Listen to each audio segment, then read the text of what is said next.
بسم اللہ الرحمن الرحیم۔ السلام علیکم۔ روزانہ واقعات سننے کے لیے اس چینل کو سبسکرائب کریں۔ ایک شخص نماز فجر کے لیے حضرت خواجہ حسن بصری رحمۃ اللہ علیہ کی مسجد میں گیا تو مسجد کا دروازہ اندر سے بند پایا۔ اندر سے خواجہ حسن بصری رحمۃ اللہ علیہ کے دعا مانگنے کی آواز آ رہی تھی اور بہت سے لوگوں کے آمین کہنے کی آوازیں آ رہی تھیں۔ اس شخص نے خیال کیا کہ شاید حضرت خواجہ حسن بصری رحمۃ اللہ علیہ کے احباب مسجد میں آئے ہوئے ہیں۔ وہ کچھ دیر انتظار میں باہر بیٹھا رہا۔ کافی انتظار کے بعد جب صبح ہونے کا وقت قریب پہنچا، اس نے مسجد کے دروازے کو ہاتھ سے دھکیلا تو دروازہ کھل گیا، حالانکہ پہلے بند تھا۔ اندر حضرت خواجہ حسن بصری رحمۃ اللہ علیہ کے علاوہ اور کوئی نہ تھا۔ اس شخص نے نماز پڑھی اور بعد میں حضرت خواجہ صاحب رحمۃ اللہ علیہ سے پوچھا کہ حضور، میں نے تو مسجد کا دروازہ بند پایا تھا اور آپ کی دعا اور ایک باجماعت آمین کی صدا سنی تھی، مگر جب کچھ دیر کے بعد دروازہ کھلا تو اندر آپ کے علاوہ کسی کو بھی نہ دیکھا۔ یہ کیا ماجرا ہے؟ خدا را کچھ تو فرمائیے۔ حضرت خواجہ حسن بصری رحمۃ اللہ علیہ نے اس شخص کو تنبیہ کی کہ خاموش رہے اور یہ بات کسی کو مت بتائے۔ یہاں ہر روز فجر کی نماز سے پہلے جن اور پریوں کی ایک جماعت میرے پاس درس لینے اور وعظ سننے آتی ہے اور آخر میں باقاعدہ دعا ہوتی ہے۔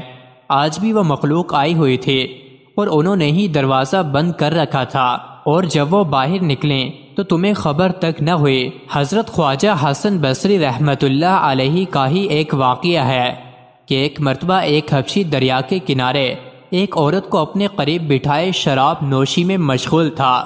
شباب اور شراب کے نشے میں وہ اپنے ارد گرد سے بے خبر تھا۔ حضرت خواجہ حسن بصری رحمۃ اللہ علیہ کا وہاں سے گزر ہوا تو انہوں نے اس کو سخت ملامت کیا۔ ابھی آپ کی بات جاری تھی کہ دریا کی دوسری طرف ایک کشتی آتی دکھائی دی۔ کچھ ہی دیر کے بعد کشتی گرداب میں پھنسی اور پھر ڈوب گئی۔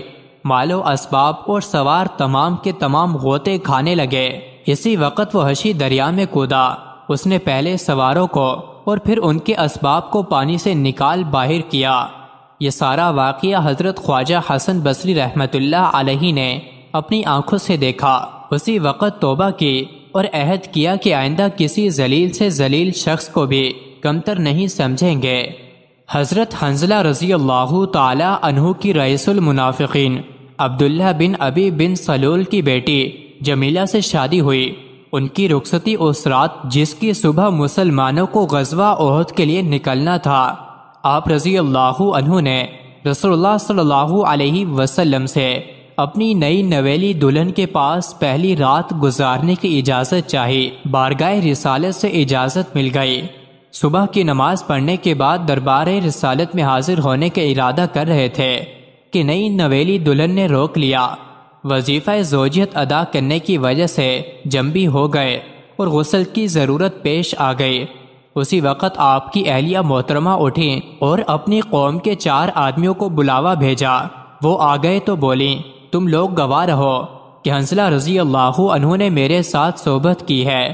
ان سے اس سلسلے میں گواہ بنانے کی وجہ دریافت کی گئی تو کہنے لگی، آج مجھے ایسا محسوس ہوا کہ آسمان پھٹا اور اس میں حنظلہ رضی اللہ عنہ داخل ہو گئے، پھر آسمان پہلے کی طرح برابر ہو گیا۔ میں سمجھ گئی کہ اس جنگ میں حنظلہ رضی اللہ عنہ جام شہادت نوش کر لیں گے۔ تم لوگوں کو اس صحبت پر گواہ اس وجہ سے بنایا کہ اس سے بچہ عبداللہ بن حنظلہ کا علوق ہو چکا ہے، کہیں ایسا نہ ہو کہ اس ہونے والے بچے کو ناجائز سمجھ بیٹھو۔ حضرت حنظلہ رضی اللہ عنہ جلدی سے ہتھیار سے لیس ہو کر اسی حالت میں تیزی کے ساتھ میدان جنگ کی طرف بڑھے اور نبی اکرم صلی اللہ علیہ وسلم کو دیکھا کہ جنگ کی صف بندی فرما رہے ہیں۔ جب گھمسان کی جنگ شروع ہوئی تو آپ کا ابو سفیان سے سامنا ہو گیا۔ آپ نے اس کے گھوڑے کی پچھلی ٹانگ کے گھٹنے پر زوردار وار کیا، جس سے ابو سفیان نیچے آ گرا اور چیخنے چلانے لگا، اے قریش کی جماعت، میں ابو سفیان ہوں، میری مدد کو دوڑو، دیکھو حنظلہ رضی اللہ عنہ بن ابی عامر مجھے قتل کر دے گا۔ ہر ایک کو اپنی فکر تھی، کسی نے بھی اس کی آواز پر کان نہ دھرا۔ البتہ اسود بن شعوب یا شداد بن اسود اس کی مدد کے لیے دوڑا اور پیچھے سے آپ رضی اللہ عنہ پر نیزے سے وار کیا، جس کی وجہ سے اسی وقت آپ رضی اللہ عنہ شہید ہو گئے۔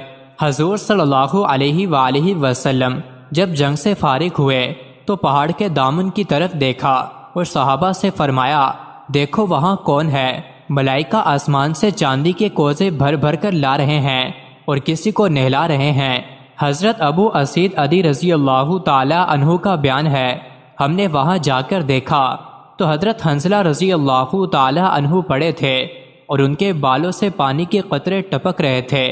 میں نے حضور صلی اللہ علیہ وسلم کو اطلاع دی، پھر آپ صلی اللہ علیہ وسلم نے ارشاد فرمایا، ان کے گھر تحقیق کرو کہ یہ خاص معاملہ ان کے ساتھ کیوں ہوا۔ ان کی بیوی محترمہ نے جواب دیا کہ جس وقت جہاد کا اعلان ہوا وہ جنبی اور ناپاکی کی حالت میں تھے اور اسی حالت میں میدان جہاد کے لیے نکل پڑے۔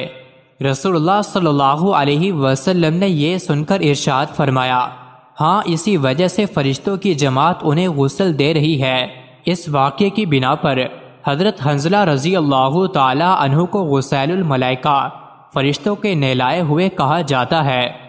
مزید ایسے ہی ویڈیوز کے لیے چینل کو ضرور سبسکرائب کریں۔